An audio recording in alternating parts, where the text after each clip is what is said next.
The Bloodline dan Cody Rhodes sangat butuh Roman Reigns. LA Knight akhirnya akan lawan Logan Paul di SummerSlam.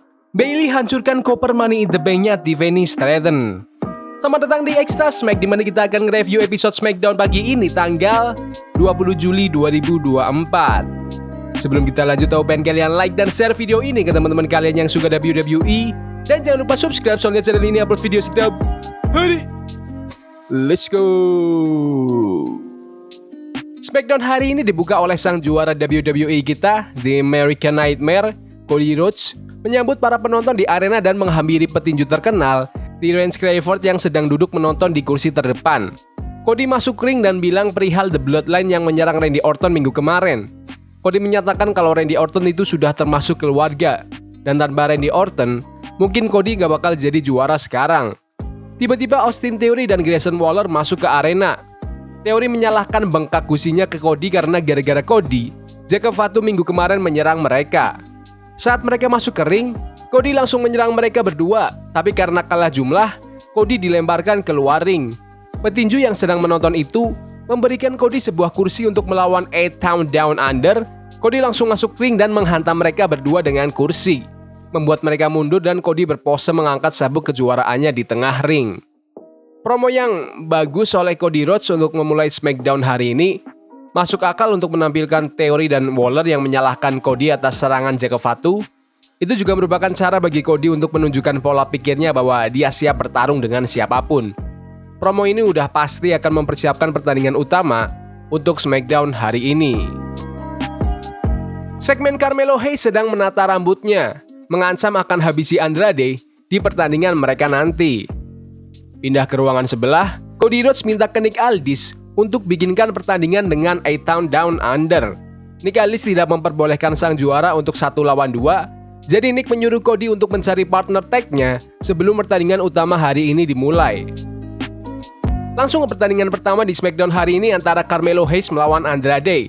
Pertandingan berjalan dengan lancar, mereka saling hajar, mereka saling banting, sampai akhirnya ketika Carmelo akan menyerang, Andrade menghindar dan langsung membanting Carmelo dengan jurus The Message yang memenangkan pertandingan.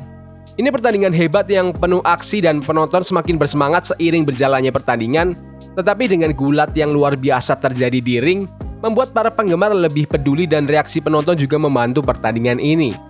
Pertandingan ini benar-benar bisa dimenangkan oleh siapa saja, nggak masalah kalau Carmelo yang menang atau Andrade yang menang.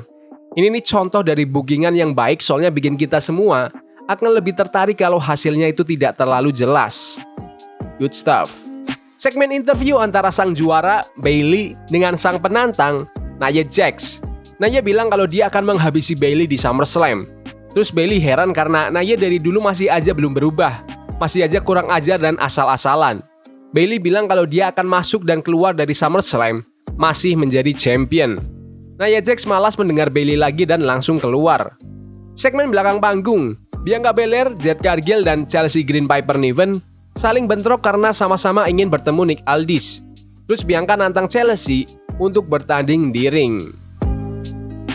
Langsung lanjut aja ke pertandingannya antara Bianca Belair melawan Chelsea Green.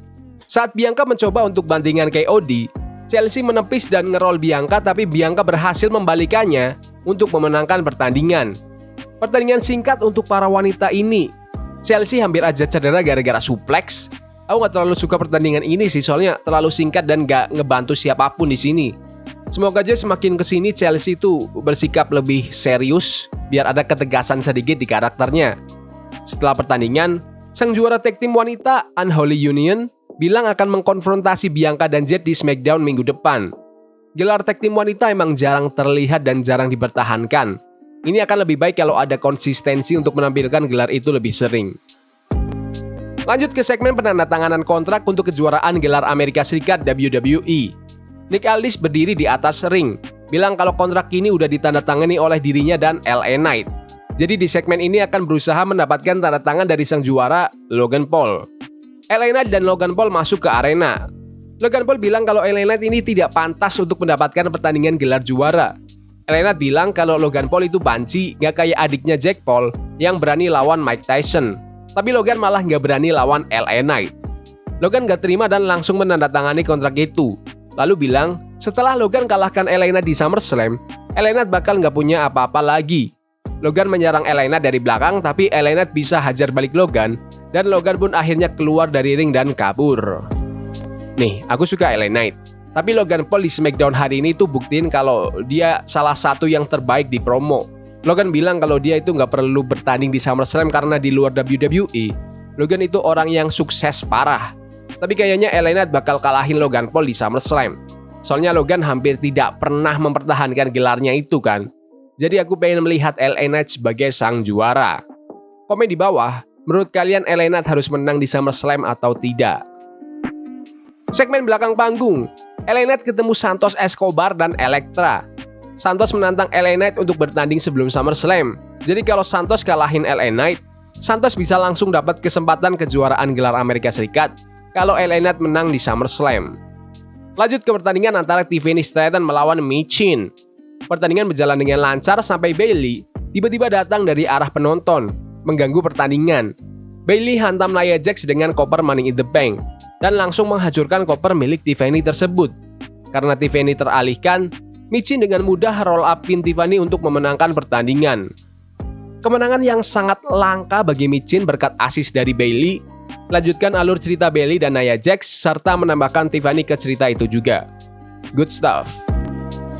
Segmen promo The Bloodline bilang siapapun yang menjadi partner Cody Rhodes hari ini, dia berarti menentang The Bloodline juga, menentang sang Tribal Chief, dan akan diajar habis juga seperti Randy Orton minggu lalu.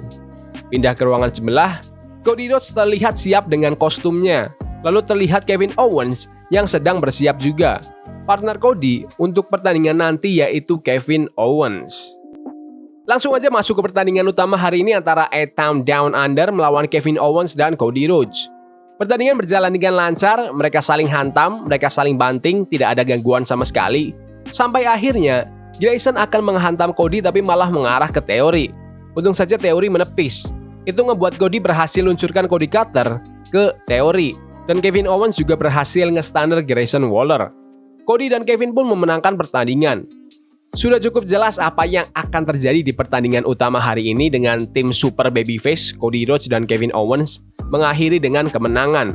Austin Theory dan Grayson Waller walaupun kalah tapi mereka masih terlihat kuat, walaupun mereka sama sekali tidak punya peluang untuk menang. Setelah pertandingan, The Bloodline masuk ke arena. Cody langsung meluncur terbang ke Solo dan Tama, terus Mataloa dihajar habis oleh Kevin Owens. Kevin dan Cody akhirnya bisa menghabisi Solo. Tapi itu tidak lama karena Jake Fatu masuk ke arena dan menolong Solo Sikoa. Jake Fatu masuk ring dan benar-benar menghajar brutal Kevin Owens. Sementara Solo dan Tama memegangi Cody di pinggir ring, memaksa untuk melihat temannya disiksa.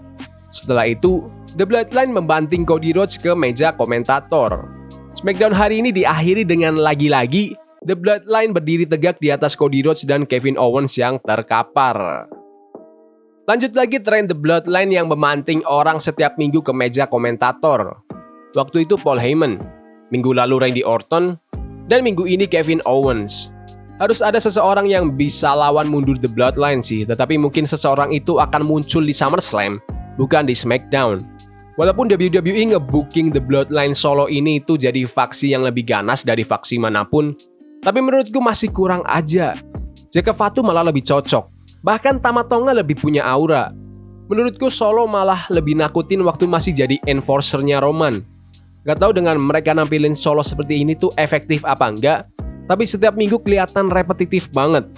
Coba komen pendapat kalian tentang The Bloodline dan Solo Sikoa, karena aku pengen tahu reaksi orang-orang tuh gimana sebenarnya. SmackDown hari ini tuh solid tapi boring. Pertandingannya lumayan dan promo-promonya juga solid. Tapi rasanya ada yang kurang. SmackDown benar-benar butuh Roman Reigns buat kembali. Butuh Randy Orton buat hianatin Cody Rhodes. Butuh LA Knight buat menangin gelar juara biar ada sesuatu yang menarik setiap minggunya. Bahkan episode NXT lebih bagus dari SmackDown minggu ini. Kalau kalian nggak nonton episode SmackDown hari ini pun nggak masalah sebenarnya. Ngebandingin Raw sama SmackDown itu jauh banget. Masa promonya Gunther dan Damian Priest kemarin di Raw udah kalahin hype dari pertandingan Cody Rhodes dan Solo Sikoa. Yang bikin pertandingan Cody dan Solo menarik di SummerSlam itu cuma rumor Roman Reigns yang bakal kembali. Bahkan Liv Morgan dan Rhea Ripley sangat jauh lebih menarik dari Bayley dan Nia Jax. Kejuaraan Interkontinental di Raw setiap minggunya pasti kelihatan berharga. Sedangkan kejuaraan Amerika Serikat di SmackDown jarang banget muncul. Maaf banget tapi SmackDown harus lebih baik lagi sih ke depannya. Aku kira kemarin baru nge-hire penulis baru kan. Tapi kalau hasilnya gini mending ganti ke penulis yang lama aja. Maaf banget kalau negatif, tapi menurut kalian gimana SmackDown hari ini? Bagus? Gak bagus? Komen di kolom komentar. Jadi gitu aja video hari ini. Jangan lupa like dan subscribe ke channel ini karena aku pengen 4.000 subscriber di bulan ini. Tolong bantu. Yes boy, see you. Forbidden fire on Nico, burning for love we can hold. I wish we were